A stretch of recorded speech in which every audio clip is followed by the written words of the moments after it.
Alright, welcome back. So we're going to be doing a quick maintenance here on a package unit. So I've already got my psychrometers deployed, got my indoor psychrometers going on the return and supply. So now I'm just going to do our static pressures, check our,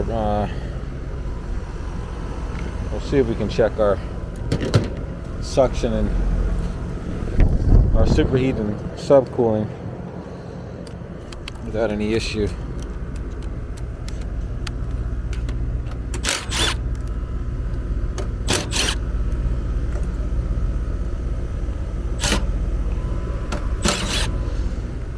Trying out this chest mount. Seems like it's doing pretty good so far.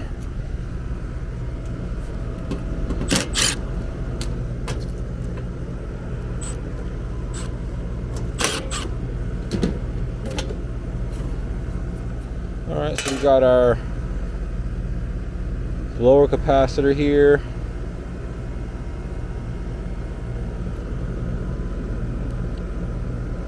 The blower capacitor, got condenser fan and compressor capacitor.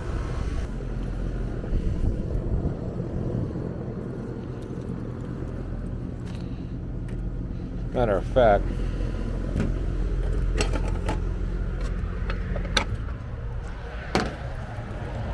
with certain of these style units, you have to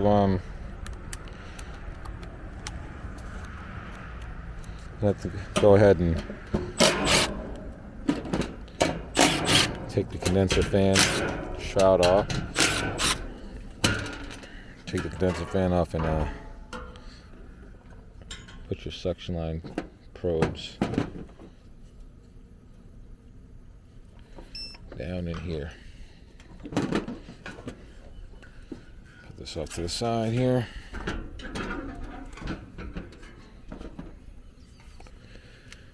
Go ahead and put that there. We got our liquid line. I'm just going to put this here. Don't put it on the discharge. This here is your discharge line. That's going to be much hotter. So we're going to do it right off the liquid line where it's coming off of the condenser coil itself on the output of the coil. Okay. So those are all retro string, perfect.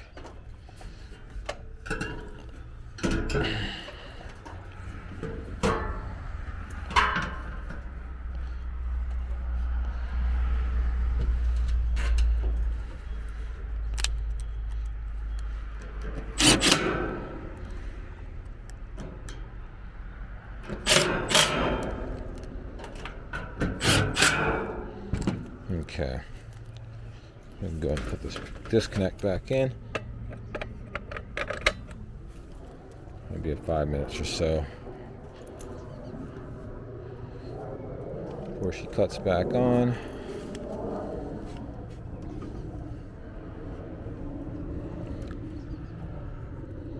Matter of fact, I'm just going to go ahead and jump it. Good old-fashioned way here. And what I'm doing is I'm jumping green, yellow, and red. That's going to give us pretty much cooling mode. Always remember to put it back.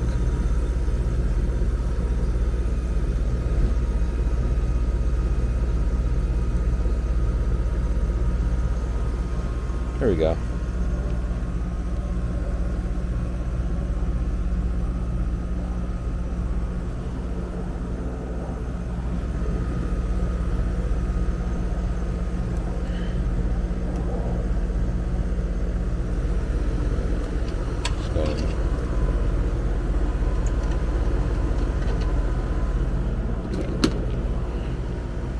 Have our pressure transducers.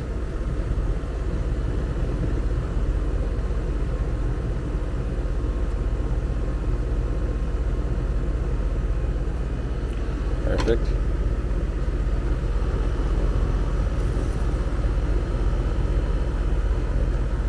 Perfect.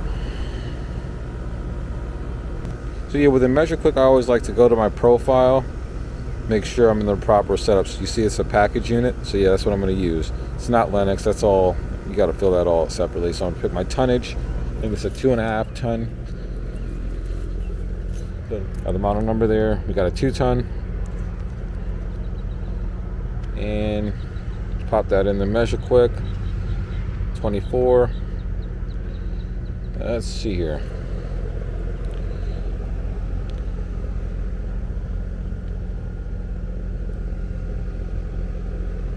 Let's continue that. Let's go to our gauges.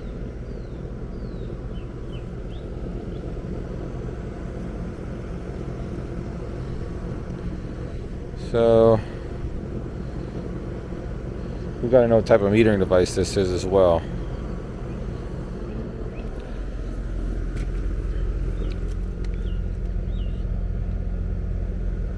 It should tell on this model number on this nameplate here. See if we can find it. So we can pop this door open here and find our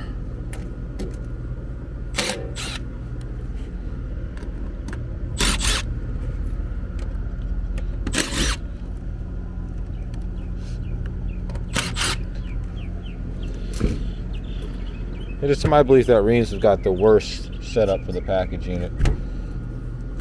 Their package unit layout is terrible. It's the worst.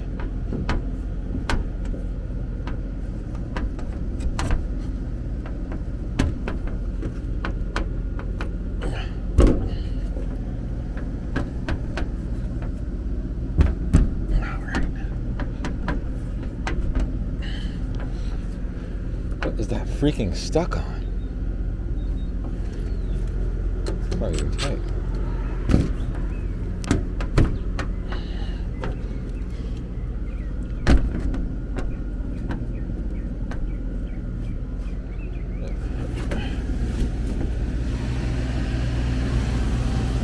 Alright, so we see we got a TXV here. So that's cool. Evaporator coil looks pretty good. And here's where I'm going to check my... You can feel the air coming out, the static pressure here. This is where I'm actually going to check my supply static. So I'm going to drill a hole straight through here.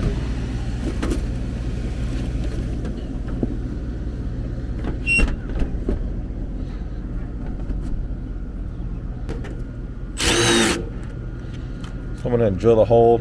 It's pretty much lined up with the port that's in there. Now what I'm going to do is get something to poke hole through that insulation. Screwdriver or something.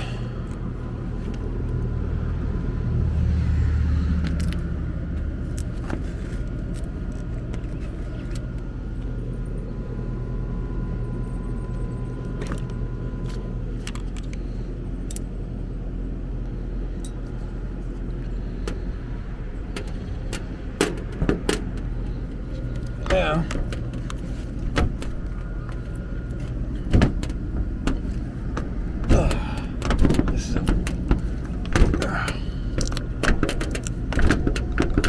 It's just not playing very nice, is it?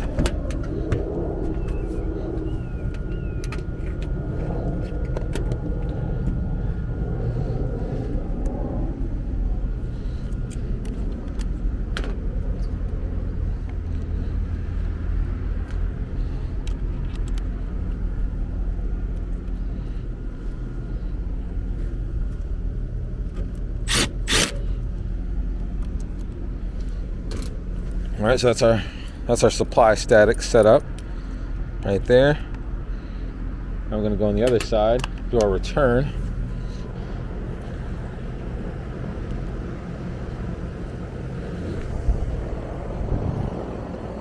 And that's this side here. The return is going to be right behind here. I'm just going to go ahead and pop the hole. Do that insulation. Shred through that insulation there. And then, voila. Let's just go ahead and zero them out. Always zero. Tap it for a second. It'll blink blue. Pop that on there like such.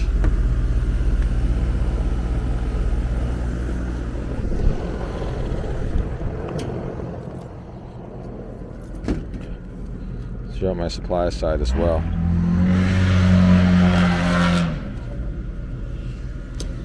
Tap. Blue. Throw it on.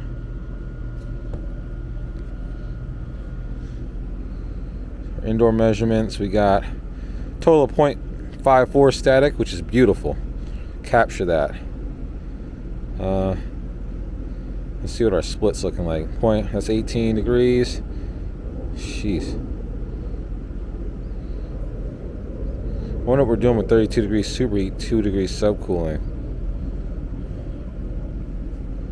Jeez. That's not looking very good. Hopefully not with low on refrigerant. Let's let it run a little longer.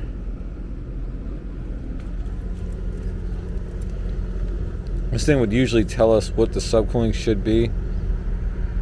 So yeah, based off these pressures and temperatures, as you can see, we've got really high superheat, low subcooling, low suction saturation, low head pressure. We've got a medium approach. It is kind of cool outside, but I definitely would say this thing is low on refrigerant based off of what we've got here. Our temp split's even kind of low as well. 18 degrees. We should be looking between 20 and 23 degrees split. So I'm gonna go ahead and take a look and see if I can pull up the manual in here and get an airflow approximation based off the blower. But yeah, we're definitely low on refrigerant at this point. Got my meter real quick.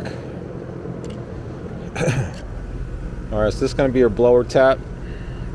So you see we got 1.7 amps. Because this meter doesn't read amps doesn't read frequency. As you can see, I'll go to hertz. It doesn't read frequency below 3 amps, or maybe even 7 amps. I think it's 3 amps with 240 volts. It's 7 amps with 120. So you can try to do a quick wrap. Well,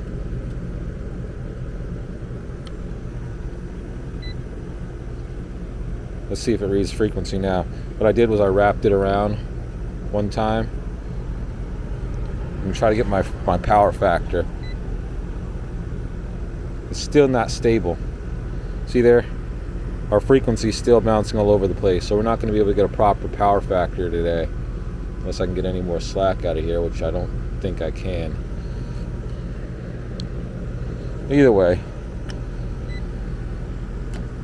let's see what it gives us for watts.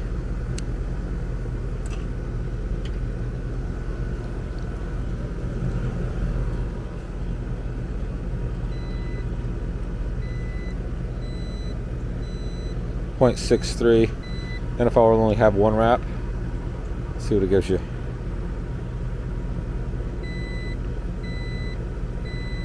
.55 with one wrap.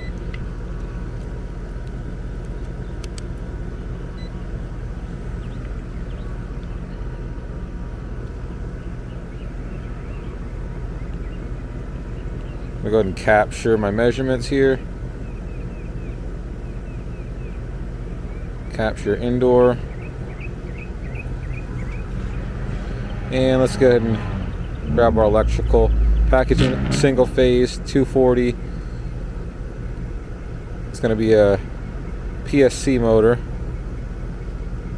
Evaporative fan voltage, I think that's 240.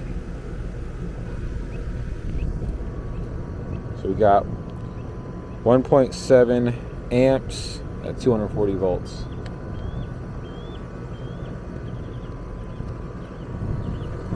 We're going to grab our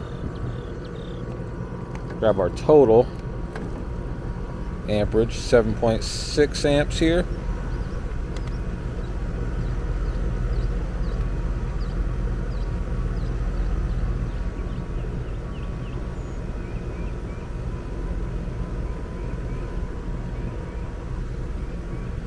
Pop that in wireless mode there. Wireless on.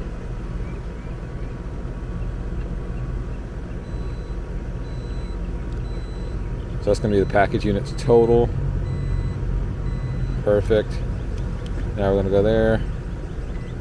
So watts. Check our power factor and our. So good. There we go. So 0.91 with 1600 watts. So yeah, we are definitely low on refrigerant here. So I'm going to go ahead and let the customer know that. See what Measure Quick says. Power factor's low. Yeah. Condenser power. Yep. TXV lost charge. No. Stuck closed. Definitely not. Airflow. Probably not. System undercharged. So. Alright. So my favorite thing to do. I'm going to go ahead and grab the Google Lens. Grab a picture, grab this model number here. Copy text. Now I'm going to take that to Blue On app. I'm going to search.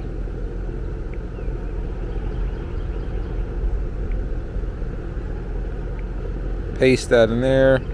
Search.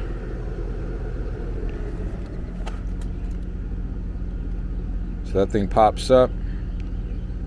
That's a Rheem 2-ton. So check this out.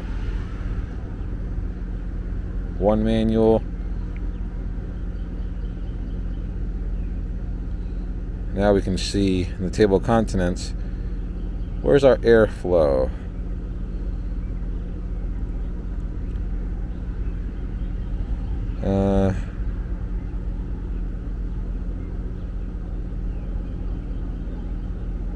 Let's see here. So airflow data.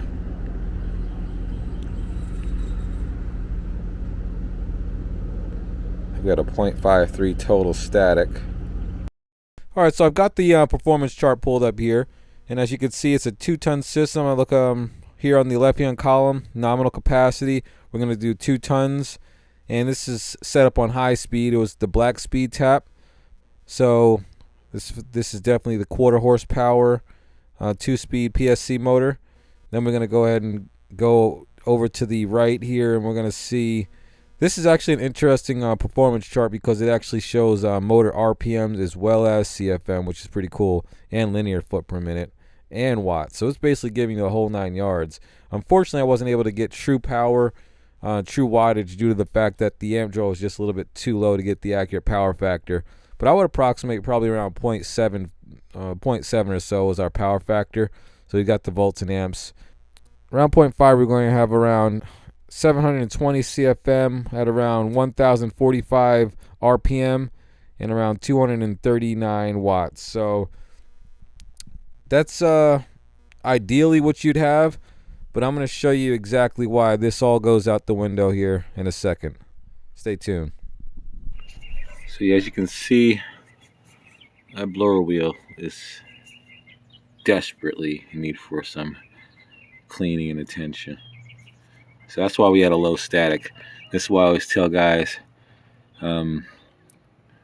static pressures for airflow isn't really the gospel.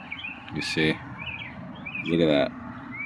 Look at that thickly cake that is on there. So yeah, we're probably moving around 600. You can actually see the coils beginning to ice up there. See those ice droplets? It's not water. Well, water's dripping off of the icicles, but it's definitely ice building up.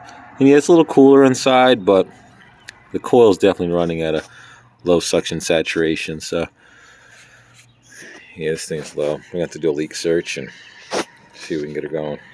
Let's see what make a repair on this thing. Alrighty, so let's go ahead and get this thing coils cleaned off. These coils aren't that dirty, so I'm just gonna go ahead and dilute it. 50-50 blend.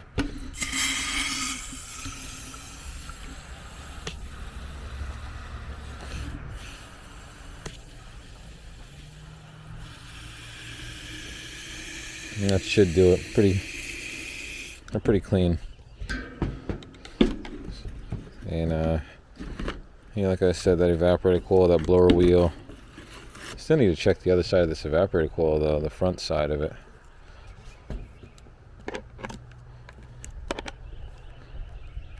Matter of fact, let me do that now.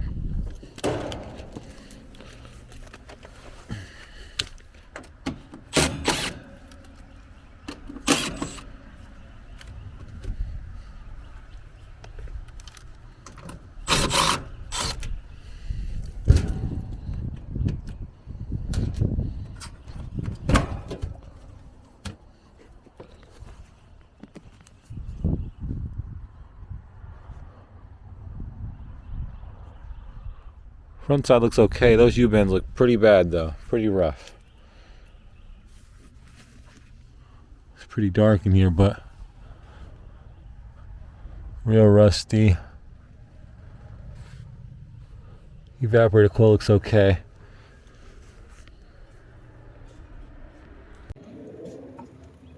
So yeah, that's the front side of the coil from here on the return box here. Here's your return coming in. Air goes over the coil here. You can see it's not terrible. It's mostly just a little icing up. But you can see these U-bends are pretty rusty. Top side, decent.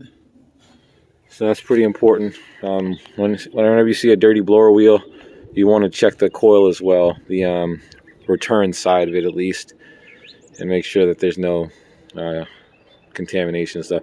But that looked most like mold that was built up on that blower wheel. Didn't look like there was much, from build up, so that's good. Okay, go and get this thing cleaned off.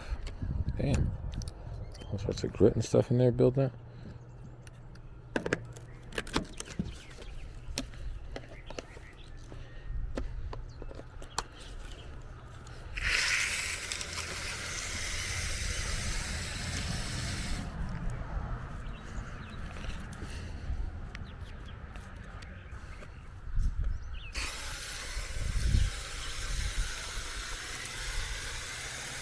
What I like to do is just first, I like to spray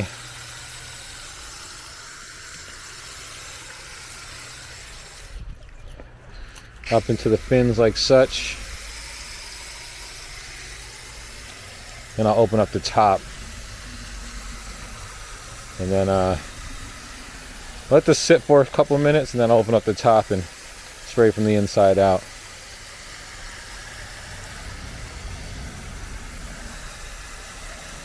Like I said, these aren't too bad though, so coils aren't too bad at all.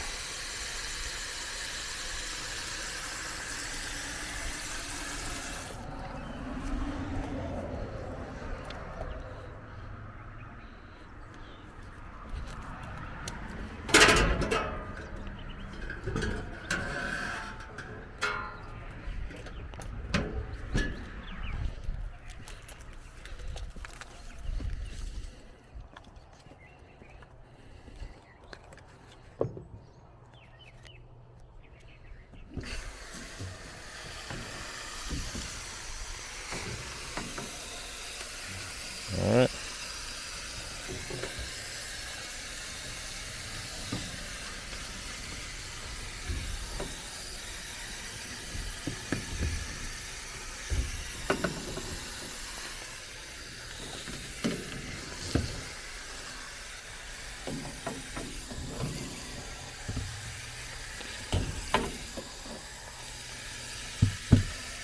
Perfect.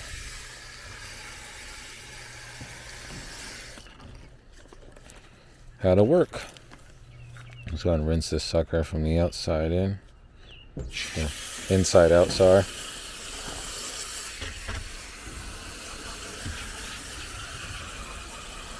Good to go.